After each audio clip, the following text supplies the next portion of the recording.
کام میں کوئی معاملہ پڑے تو ہم اس سے فوراً یہ نہ کہہ دیں کہ ہم کریں گے، بلکہ سورہ کہف کی جو تلاوت کرتے ہیں نا تو اس میں کیا ہے کہ جب کوئی کام کرنے کا ارادہ کرو تو انشاءاللہ کہو، یہ مت کہو کہ ہم کر ہی لیں گے، کیونکہ اگر ہو سکتا ہے کہ تم اس طرح سے کہہ دو گے تو اللہ رب العالمین کے ہاں تم گنہگار نہیں ٹھہرو گے۔ ہاں، جس سے کسی چیز کا وعدہ نہ کرو، میں کوشش کروں گا انشاءاللہ، اللہ نے مقدر کیا تو وہ کام ہو پائے گا، لیکن ایک دم اگر وعدہ کسی چیز کا کرو بھی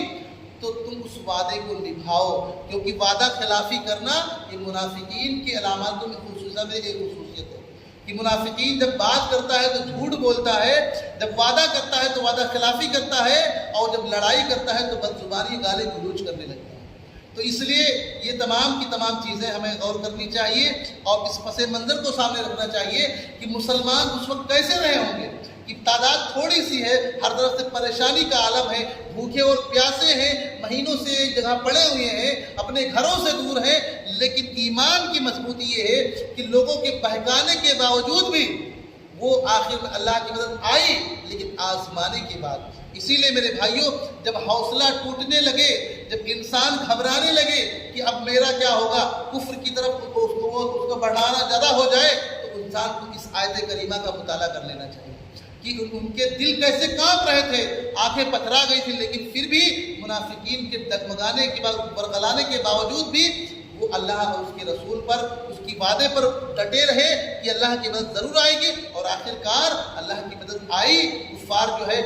ہزیمت خوردہ ہوئے، وہ ہار گئے اور مسلمانوں کی فتح ہوئی۔ تو مطلب یہ ہے کہ اللہ رب العالمین کے گھر میں دیر ہے، اندھیر نہیں، مدد ضرور آئے گی۔ اور اللہ کی مدد کب آئے گی؟ ان تنصروا اللہ ینصرکم،